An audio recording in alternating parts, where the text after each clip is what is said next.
Hi, I'm Ashley Curallo, sharing my heart, music, and home. And today I'm going to give you a little tour of my front flower garden.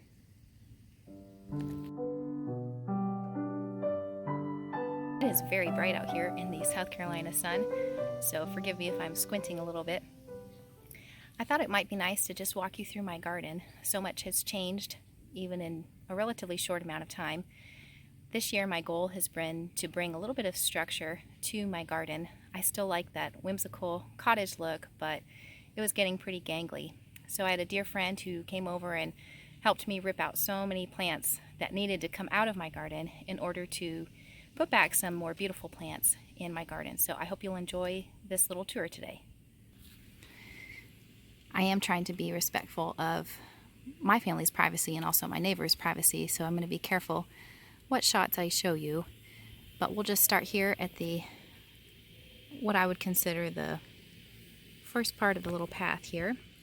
I did add a little path this summer. Kind of gives me a way to divide up the garden. This is actually quite a large bed, and I needed a way to divide it up. It was just a little overwhelming trying to think of planting such a large space. Some autumn Joy Sedum. These will be really pretty in the fall time. The flowers will turn kind of a rust color. Right now they're still kind of starting to bloom a little bit. So we'll kind of come down our path here. This is a butterfly bush, and it should stay relatively small. It'll get about 2 feet in diameter. Then over here, my friend gave me some pineapple sage, and I believe she told me that people can actually make tea out of it. I have not tried that yet. It looks like some critters are really enjoying this plant as well. Over here, I've got some beans that I'm trying to get them to go up this little bamboo trellis. I have never grown vegetables before, so this is a new experiment for me. Here are some little bean pods here. Then I have my usual black-eyed Susans that I love dearly. They are prolific. They do very well in the hot southern sun, so I have great respect for any flower that can withstand southern heat and not require a tremendous amount of water. Over here I've got a little Dwarf Hydrangea. It's kind of looking a little dried right now. I could probably use some more water. This also should stay relatively small. I don't want anything really huge in this front bed. We're trying not to get a jungle out in front of our windows, so we're trying to keep them down. Keep walking on down my little trail here. We had quite the storm last night, so some of my zinnias are falling over, but that's okay. So my path is kind of losing some definition, but that's all right. Got some little blueberry bushes here. Got a couple little blueberries this year, but my friend told me it'll probably take a couple years for those to really get established and give us some good berries. Then over here is my hot mess of green beans. You can tell I do not know anything about growing vegetables. I thought that I could just plant the little beans and that they would naturally go up this trellis. Well, I was quite mistaken, so my husband actually had to help me. Well, actually, I give him all the credit. He did this. He put some stakes in for me and helped me tie up the beans because they were just all over the ground. I got a couple little tomato plants from our local community garden, and my children already picked the tomatoes, so no more left. And here's probably my favorite part of my garden, just my little zinnia patch. I love zinnias. They're so easy to grow, so inexpensive. You can usually get a pack of them or a couple packs at the dollar store. Just so cheerful, and they really last quite a while. I'll have blooms well into October. Keep coming on down our trail.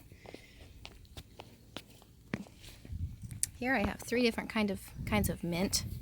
Let me back up a little bit. And I got these wonderful pots at the Tractor Supply. I just love them. They look like antique crocks, but they were a lot cheaper. And some lovely weeds too, which I need to get out here and pull. Then continuing on, my neighbor gave me these lovely solar lanterns, and they look beautiful at night, and they're very bright. I'm so excited about this plant.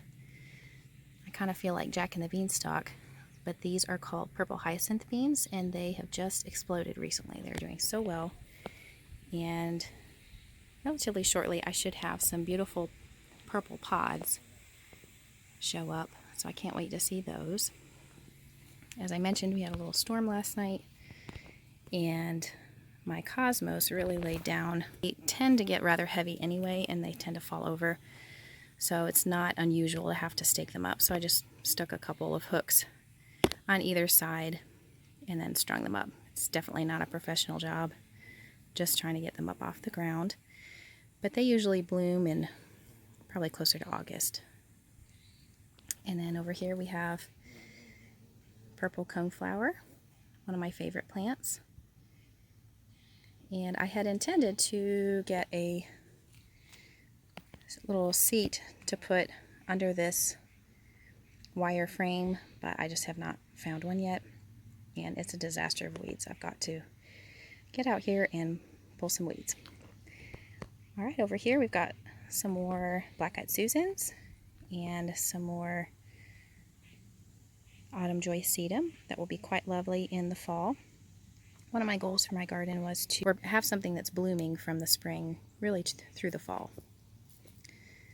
And I'm going to go ahead and kind of step off the little path here.